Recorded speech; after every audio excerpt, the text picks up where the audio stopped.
Daniel, ano nangyari kay Barbara? Sabi lang sa akin ng doktor kanina, bigla raw siyang nawala ng malay habang nanganganak. Pero dinala na siya sa OR para gamutin ng mga doktor. Yung anak ni Barbara, kulang pa sa buwan yung bata. Hindi ba mas mabuting dalhin mo siya rito sa ospital para masigurado ang kanyang kalagayan? Kailangan palabasin natin.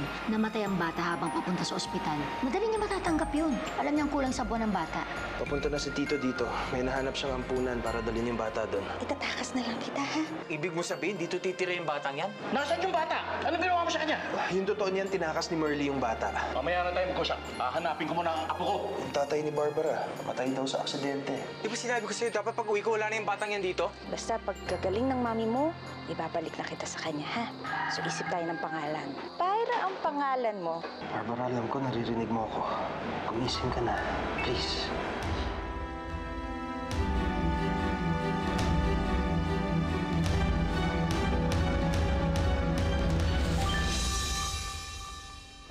We'll do further test. It seems okay naman siya. Pag nandiyan na yung resulta, babalikan ko kayo. Ha? I'll just go ahead na lang. Ha? Salamat, Doc. Yeah.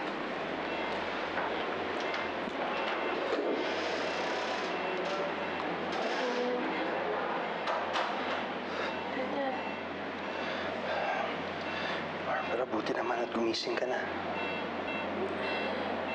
Nasaan ako? Saan yung baby ko? Nandito ka sa Maynila. Dinala kita dito kasi na-comatose ka sa sobrang daming dugong nawala sa'yo. Halos 3 linggo na tayong nandito. Saan yung anak ko? Nandito yung baby ko. Sorry, Barbara, pero baby didn't make it. Sorry. Buhay yung anak ko. Hindi pa na yung anak ko. Saan yung anak ko? Ibigay niyo sa akin yung anak ko. Buhay ang anak ko. I'm sorry. Ibigay niyo sa akin yung anak ko. Hindi patay ang anak ko.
Baby ko.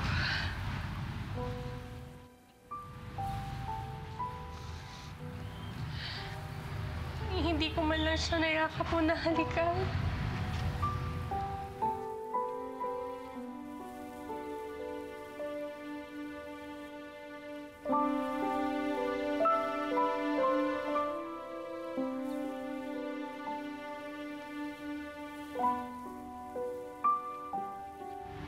Daniel, bakit ganun?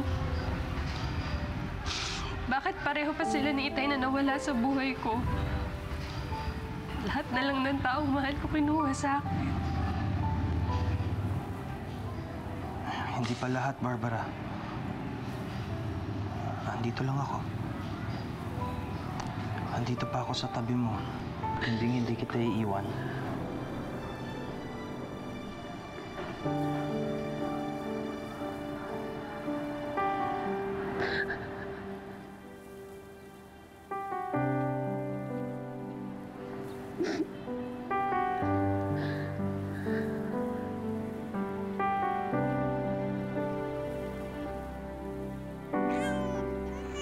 Hana, anak naman eh. Ira, shh. Tahan na. Sige na. Ako, tulog ba yung Tatay Cesar mo? Oh. Baka magising yung kakaiyak mo eh. Marley! Ano ba? Di ba titigil sa kakangawa yung batang yan? Eh, kinakabag ata. Eh, pasensya ka na. Wala akong pakialam. Kapag dito minigil yan, papasa ako sa bibig yan. Duga kayo! Mga buwisit! Tahan na ka. Tahan na. Tahan na si Pyra.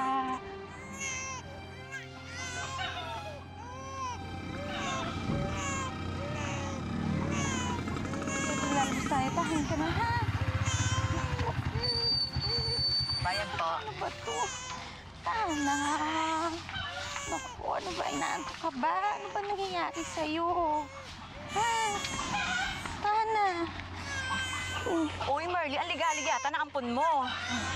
Eh, oo nga eh. Kanina pa iyak ng iyak eh. Pinadighay mo na ba?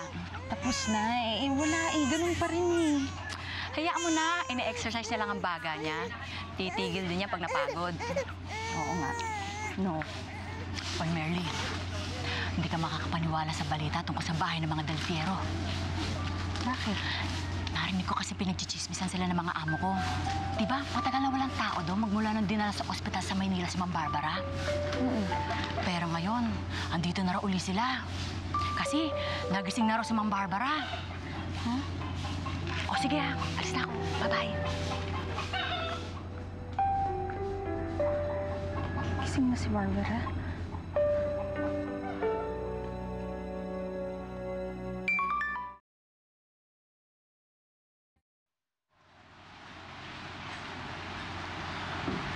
Wala rin nakapagsabi kung paano nagumpisa. Basta na lang sumiklab ang sunog ng mga naka.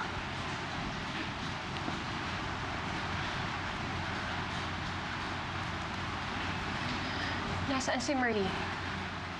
Malis na siya. Nagpaalam na sa akin nung makoma ka. Pagkatapos ng lahat ng nangyari, minabuti namin na tumira muna sa bahay namin sa Maynila para mabantayan ka ng mabuti sa ospital. Gusto rin naman iparenovate ni Papa yung buong bahay eh, kaya hindi rin tayo pwedeng dumito. Kung magstay naman tayo eh, masyado maraming paalala sa mga masasamang nangyari. Mas mabuti siguro nung lumayo na muna tayo dito. Baka sakaling mas madali para sa'yo makalimot. Makapag-move on. Magsimula tayo ulit, Barbara, tayong dalawa. Bumuo tayo ng sarili nating pamilya.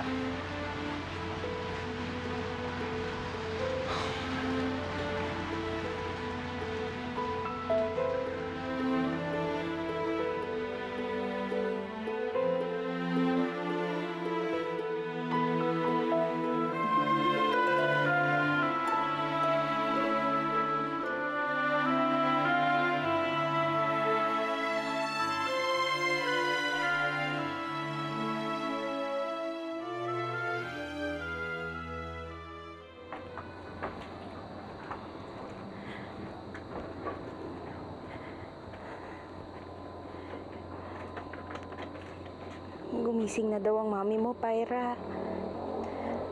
Kailangan na kitang ibalik.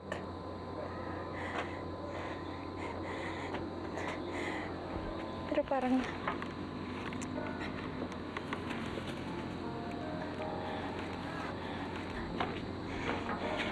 Parang hindi ko na makaya eh, anak.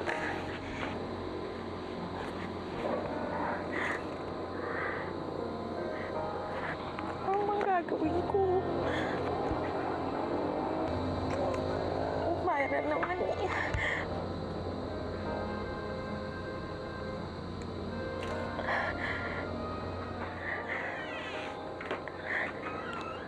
Melanie, gutom na ako.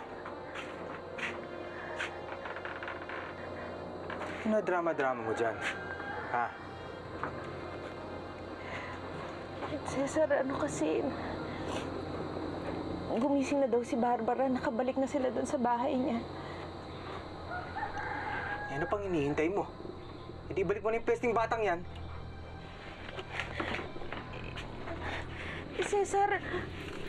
Cesar, kasi kakauwi lang naman ni Barbara eh. Baka pwede naman yung bata dito muna hanggang mga ilang araw pa.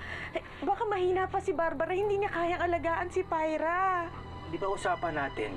Ibabalik mo yung batang yan pagkagising ng amo mo? O yan, gising na siya. Balik na natin. Pero hindi ko kaya, Cesarin. Hindi ko kaya ibalik si Pyra. Nasisiraan ka na ba? Hindi mo anak yung batang yan. Napamahal na sa akin yung bata eh. Pwede ba tingin mo na yung kakadrama mo sa akin? Kung di mo ibabalik tong buwisit na to, ako magbabalik sa kanya. Hoy! Cesar! Ano bang ginagawa mo? Huwag mo nga istorbohin yung bata! Cesar!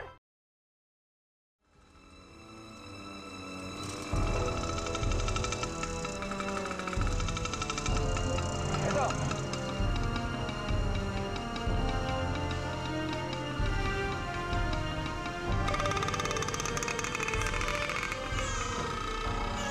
Sir Daniel!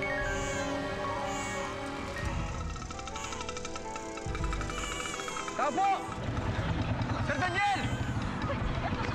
Tao po! Uy, Cesar!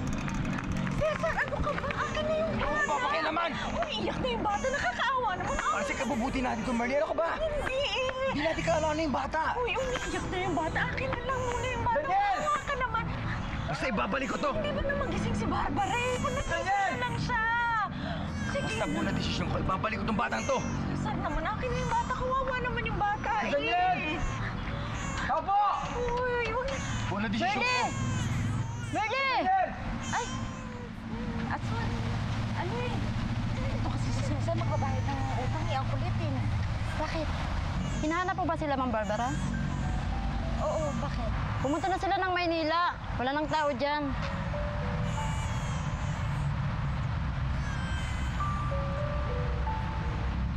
Sige, baka hinahanap na ako ng amo ko. Sige.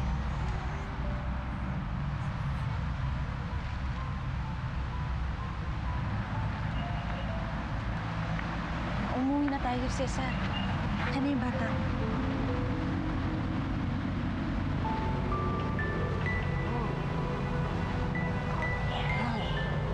Uuwi na tayo.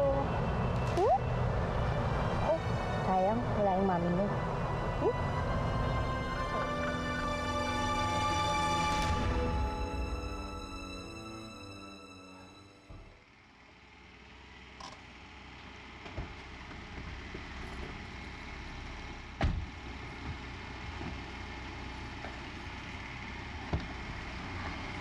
Good morning, sir. Morning. Good morning po, ma'am. Good morning po, ma'am.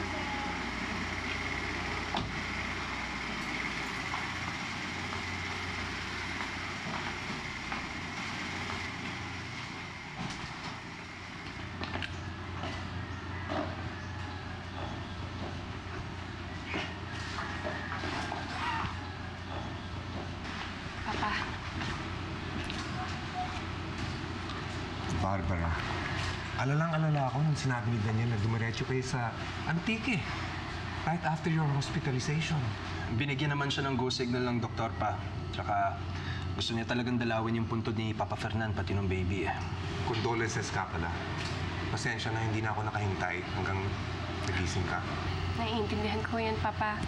Pero gusto ko lang magpasalamat sa mga naitulong niyo sa amin. Barbara, alam mo naman, you're practically family. Tuwan-tuwa nga kami nung sinabi ni Daniel na nagising ka eh.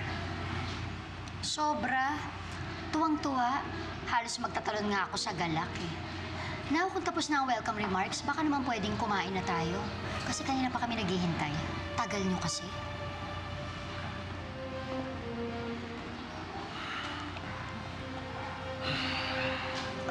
Dadalhin ko muna sa kwarto si Barbara at medyo napagod siya sa biyahe. Sige.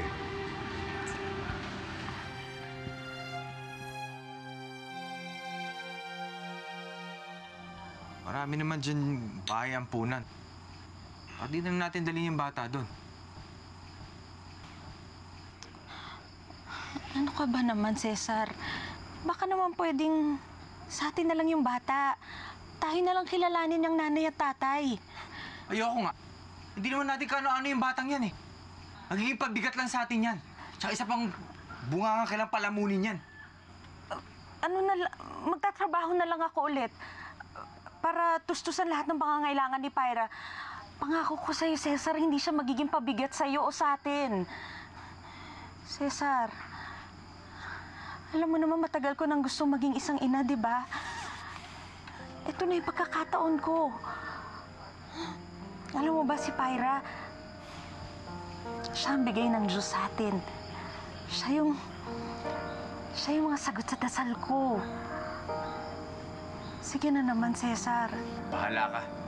Basta ako, hindi ko kikilalanin yung batang yan na anak ko. Tama na ako kay Laberto.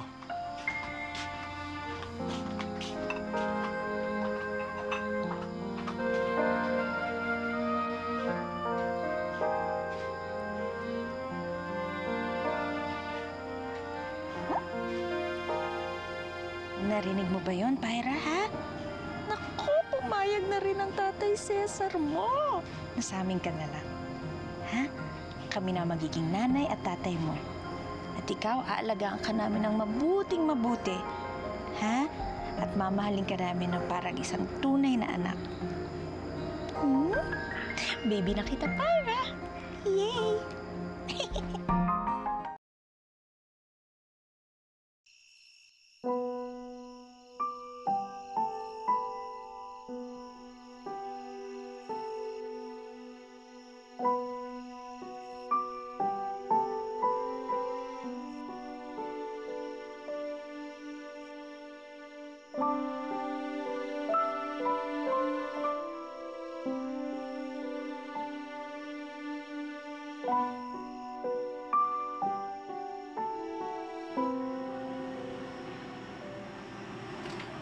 Are you okay?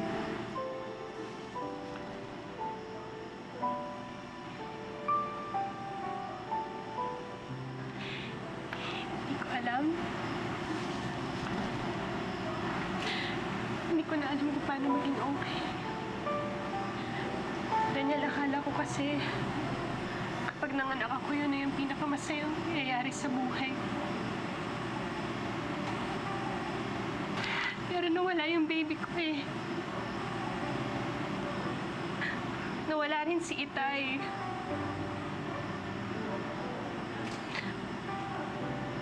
Sakit.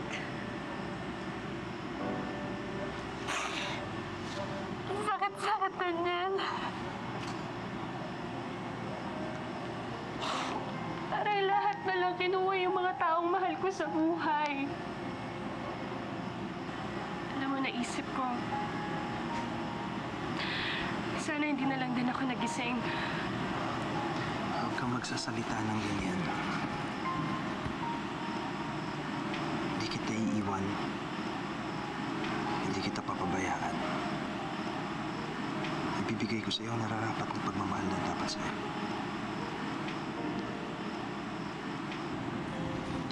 Don't worry.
sinabi ko sa'yo, huwag kang maglalaro ng apoy, ha?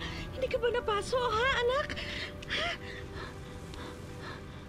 Maganda po ang apoy. Hindi! Hindi maganda ang apoy, ha? Nakakamatay yon. Ha? Mapanganib yon. Sinasabi ko sa'yo, ha? Lagi na lang na wag kang maglalaro ng apoy ni hindi ka lalapit doon. Naiintindihan mo ba ako, Pyra?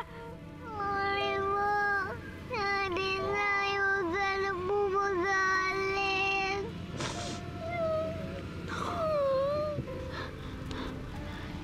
Oh, anak, pasensya ka na, ha? Pasensya ka na, hindi naman nagagalit si nanay, Nabigla lang kasi ako, Ha? Halika nga dito. Pasensya ka na, ha? Kasi naman, anak, ayoko lang naman may mangyari sa'yong masama, Ha? Paano kung napaso ka? Gusto ko lagi kang nag-iingat kasi si nanay lagi kang iingatan. Ha? Naiintindihan mo ba yon? Opo, Nay.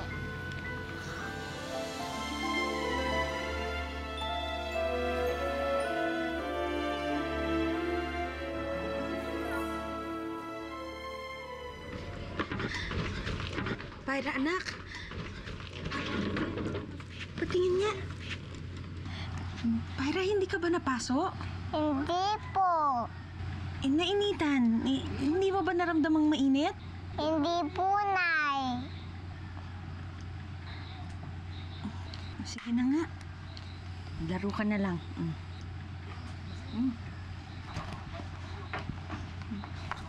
Early. Oh.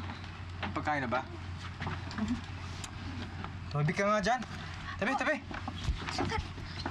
Kain ka na ba? Oo, sige, sandali. Na ako Pyra, anak, halika dito. Dito ka muna, ha? Laro muna kayo, ha? Ayan, ha? Laro muna kayo, ha? Sandali lang si nanay. Maghahanda lang si nanay. Sandali lang, ha?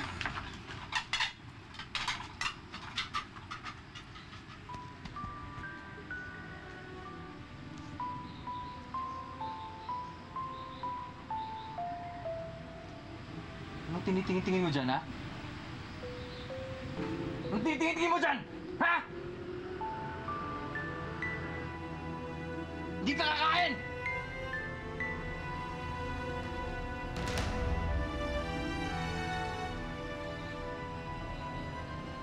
Arlene, pagkain!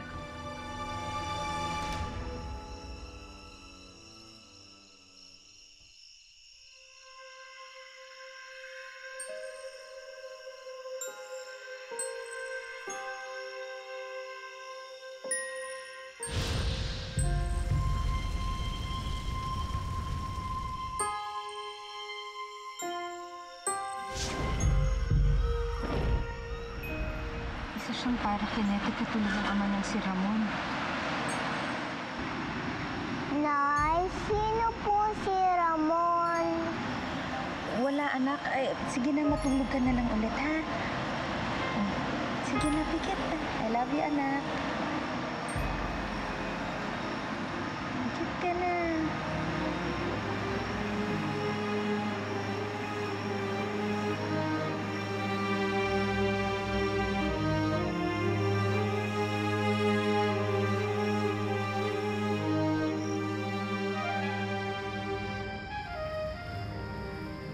Pyra? Pyra, anak, kakain na.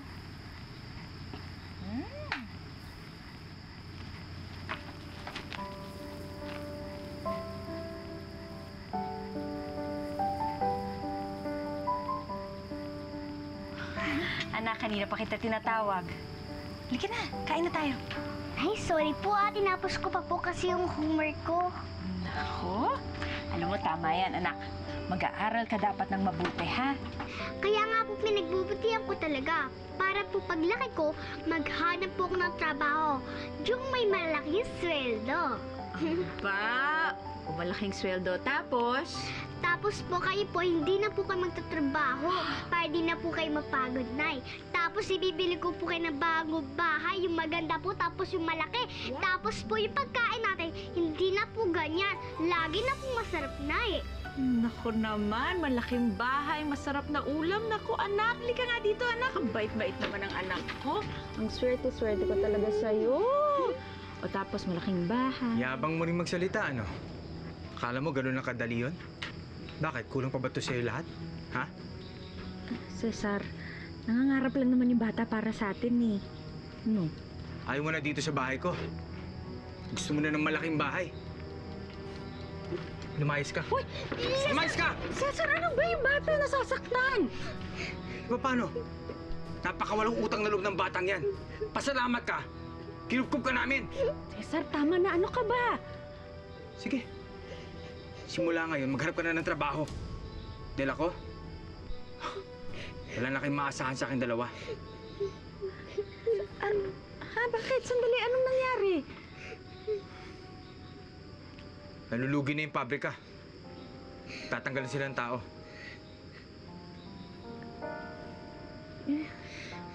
Huwag ka na mag-alala, Cesar. Ako naman may trabaho pa eh. Makakaraos din tayo. Sa huwag na po kayo mag-ala. Sigurado naman po ako na makakahanap rin po kayo agad ng bago niyong trabaho. Ano alam mo, ha?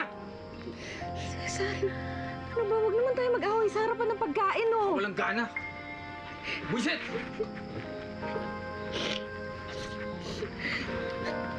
Naku, anak, umupo ka na muna dyan. Sige na. Pasensya mo na yung tatay mo, ha? Masama lang yung loob niya dahil nawalan ng trabaho. Uminom ka muna.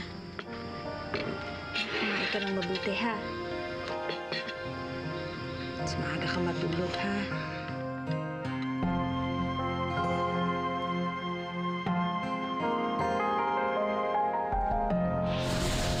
Buhay ang nanay ni Pyra at isang araw babalik yun dito para kunin siya. Kung gusto mo ng anak, pati na gumawa na lang tayo ng sarili natin. Yung sa atin talaga. Huwag naman po sa anak pa ng nanay ko! Nakakasama ka! Pyra, tama na! Tama na, anak! Kasalanan mo po kaya namatay si Tatay Cesar. Hayaan mo na yun. Saan na po tayo pupunta ngayon? Sa Maynila, anak, ha? Pyra,